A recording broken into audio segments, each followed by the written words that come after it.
जय श्री महाकाल दोस्तों, आज हम आए हैं वेणी माधव मंदिर। कहा जाता है कि प्रयागराज तीर्थ के इष्ट देवता भी यही हैं।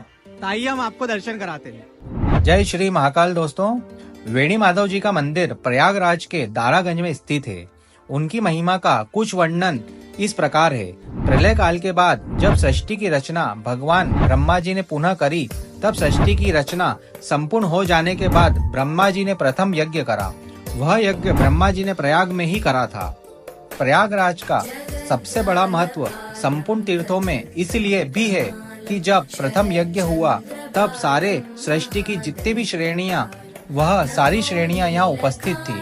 चाहे वह देवी देवता हो, चाहे वह नर नारी हो, किन्नर हो, पशु पक्षी हो या वनस्पति हो, सभी यहाँ उपस्थित थे। जब यह यज्ञ संपन्न हुआ तब सभी श्रेणियों ने प्रभु जी से कहा कि हे प्रभु जी, आप इस पावन क्षेत्र की, जो अब तीर्थों का राजा हो गया है प्रयागराज, इस पावन क्षेत्र को अब आपकी रक्षा की अति आवश्यकता है। तब प्रभु जी ने माधव स्वरूप रखकर स्वीकार किया कि वह इस पावन क्षेत्र की रक्षा करेंगे, और उन्होंने द्वादश माधव का स्वरूप रखकर प्रयाग क्षेत्र के चारों तरफ अपने आप को स्थापित किया। जैसे शंख माधव, चक्र माधव, आदि माधव, उसी तरह भगवान श्री वेणी माधव प्रधान देवता है प्रयाग के। प्राचीन मान्यताओं के अनुसार त्रेता युग में गजकर्ण नाम के राक्षस था, जिसने तीनों लोकों को अपनी शक्ति से जीत लिया था और सभी शक्तियों को अपने अधीन कर लिया था। तब नारद जी को गजकर्ण के पास भेजा गया कि कोई तरीका, कोई उपाय निकालें जिससे गजकर्ण का वध हो सके।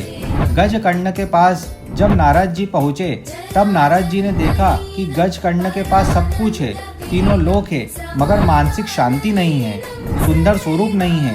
इसी को नारद जी ने जरिया बनाया और गजकर्ण से कहा कि यदि वह त्रिवेणी मतलब गंगा, जमुना, सरस्वती के संगम में स्नान करे तो उसके मानसिक, शारीरिक सभी तरह के कष्ट दूर हो जाएंगे। तब गजकर्ण ने प्रयाग में जाकर त्रिवेणी में स्नान किया।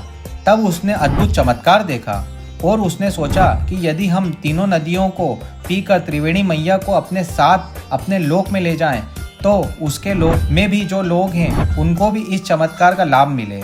यह सोचकर उसने तीनों नदियों को पी लिया और धरती जल विहीन हो गई।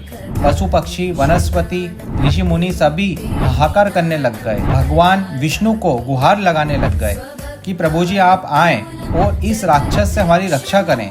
तब भगवान विष्णु ने 3 दिन तक गजकर्ण से युद्ध करके त्रिवेणी मैया को मुक्त कराया। इसीलिए वेणी माधव प्रयागराज के रक्षक देवता या नगर देवता भी कहे जाते हैं। रामचरितमानस के बालखंड में ऐसा उल्लेख है कि रामचंद्र जी जब भारद्वाज जी से पूछते हैं कि प्रयागराज में आकर क्या करना चाहिए, तब भारद्वाज जी कहते हैं कि पहले माघ के महीने में मकर संक्रांति के दिन त्रिवेणी मैया में स्नान करने के बाद वेणी माधव का दर्शन करने के बाद संपूर्ण पुण्य की प्राप्ति होती है। तो यदि आप प्रयागराज में आएं तो इस अति प्राचीन मंदिर के दर्शन अवश्य करें, और ऐसे ही प्राचीन मंदिरों के इतिहास की जानकारी के लिए हमारे चैनल कैलाशी दर्पण 29 को सब्सक्राइब करें। जय श्री महाकाल।